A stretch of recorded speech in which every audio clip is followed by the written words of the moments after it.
Z updated the game, and he gave everyone what they've been waiting for by making Mahito free. That's right, anybody can use Mahito now. So if you're poor and don't have the early access game pass, go have fun. As for people who do have early access, they got to eat well too, with Z giving Choso some new moves, which are incredibly fun. And as a whole, this might be one of my favorite updates, where I literally have nothing to nitpick because it's just great. I love this update a lot, and this video will go over everything in it. Before that though, make sure to subscribe for more Jujutsu Shenanigans content, and now, let's get into the video. Mahito is free now, so expect to see a ton of Mahitos in public servers. Choso has a new move called Blood Edge. Mahito has a new First Awakening move called Spike Wrath. Mahito's Super Awakening has a new move called Head Splitter, and no, it's not the Abysmal one, it's a move kind of like Death Counter that I'll discuss later. There's a new aerial variant for Flowing Red Scale. There's a new variant for Supernova that's used by having 0 Blood Orbs. There's an Awakening for Choso, though it doesn't actually do anything, and it's just an animation, so really it's more of a taunt than anything else. There's a soda service in the shop. A new fun setting called Jolly was added. A move list was added to moveset blocks, making it easier to create movesets. An add setting was added to moveset blocks, giving you any move into an available slot. 5 new emotes called Tito, Mesmerized, Stylish, Facepalm, and Love were added. Maharaga has a Christmas outfit. The map is Christmas themed now. New tips for Supernova and Body as Figure were added. You can no longer jump while drinking. A typo naming Malevolent Shrine was fixed. Piercing Boat's hitbox now extends to the ground. 2v2 duels last 360 seconds now. Mahito's Blade Mode model was polished. Distance Culling was added to some Mahito effects. Mahito's Body Disfigure's visual effects on the blade body were remastered. Out Transfiguration can be chained if you land a killing blow. The main expansions are no longer in Brainswap's move pool. The health of curses and sorcerers versus curses was increased. Crushing Rushdown is now blockable. Face Blitz startup was reworked. First to 20 now shuffles your moveset after every kill. Finally, there's a bunch of bug fixes that are great, though they're not something I'm going to discuss in this video, so I'll put them on screen right now if you want to see all of them. And then, we're going to move on. Starting with the big change to talk about, it's Mahito. Always was going to be Mahito. People have been waiting on this for a while, and looking at how JJS reached over 150,000 players on this update, it's pretty clear that people are pretty hyped because of this. There isn't much to say on him just being released alone, but do expect to see a lot of Mahito users in public servers, at least for the next week, because people are going to be trying him out a lot. As for Choso's new move, which is next on the list of updates, it's called Blood Edge, and it's just a pretty solid move for Choso. The way it works is simple. It does one initial hit up close that does not hit grounded players, kind of like Fever Breaker, and then regardless of if you hit someone or not, you do a dash forward that ends with a guard-breaking slam at the end, which ragdolls. The initial hit drags people along with the dash for a combo, and in my opinion, I'd say the move is generally pretty balanced.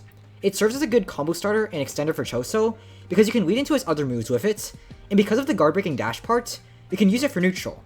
However, it can be dodged and punished with a good forward dash, so it's not like it's busted either. It's a well-balanced move that helps Choso's neutral and combo game, and the finisher on it is really cool. Overall, I just like the move. Moving on to the other two big changes, they have to do with Choso getting new variants. The first is my absolute favorite, and it's the aerial variant on Flowing Red Scale. On the surface level, it seems kind of lame. You go up in the air and do an axe kick downwards, that's kind of like a crappier aerial curse strikes.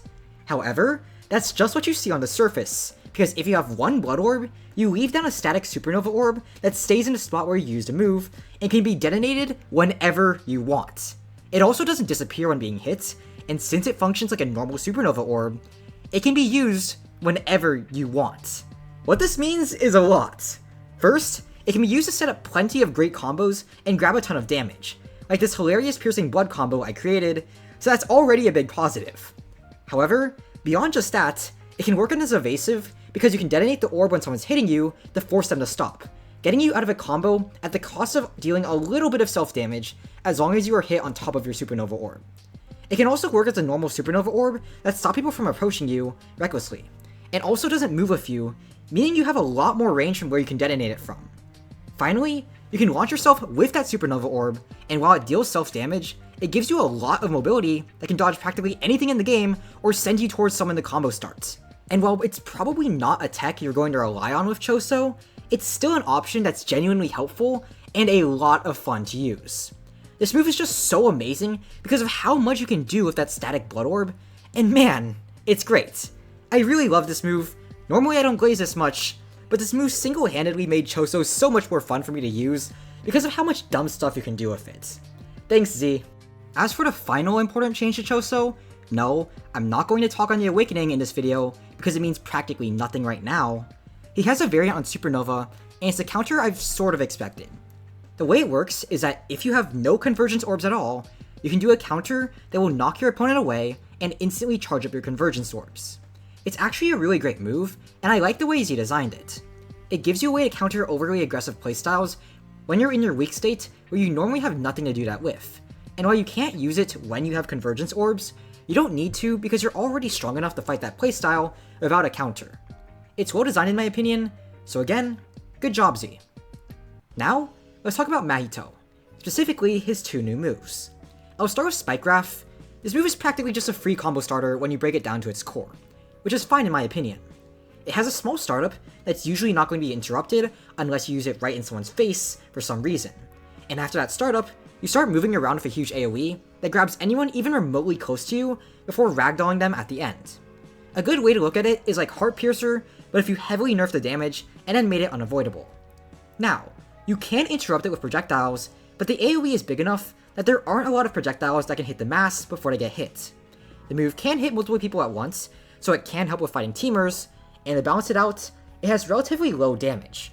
Though that isn't a huge deal because Mahito's first awakening doesn't care much about damage so much as idle Transfiguration, which Spike Graph helps him with a lot.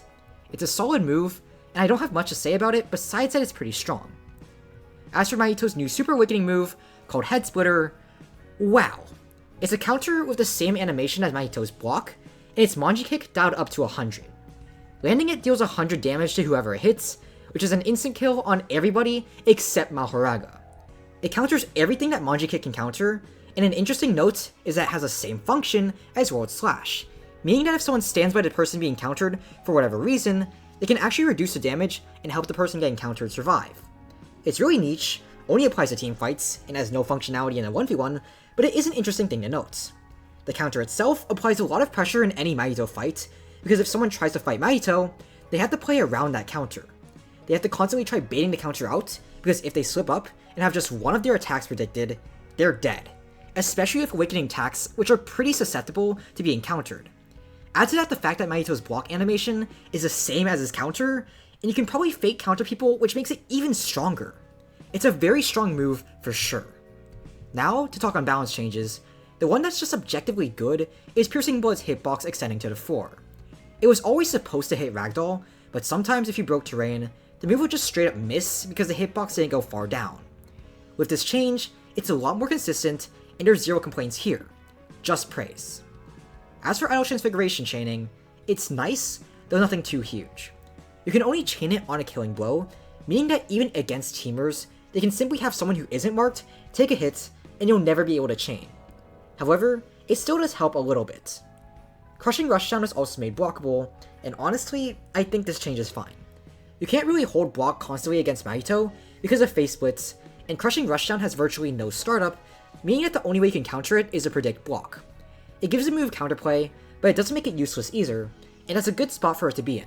As for the rest of the stuff that Z added, most of it can just be described as fun, and I don't have nearly as many words to say about them as I do about Choso and Mahito.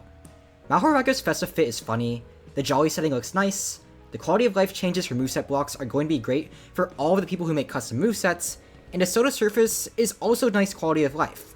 The roulette changes are also pretty good, though I haven't tested the Sorceress vs. Curse's health buff, so I can't speak on that, but I do like movesets being shuffled in first to 12 so that people have to adapt, and I also like how domain expansions are out of the brain swap move pool because they really screwed you up a lot after you use them and force you to play with 3 moves.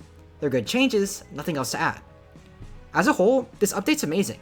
It makes Choso's base practically complete and a lot of fun to use, and as for Mahito, he released in a state that I'd say is pretty good. Him getting out of development in the first place is just great, but I like the way Mahito plays right now, and while there might be some balance problems with him, conceptually he's pretty much fine, at least in my opinion. Let me know what you all think in the comments, but that's all I have to say for today. If you enjoyed watching this video, then make sure to subscribe for even more Jujutsu Shenanigans content.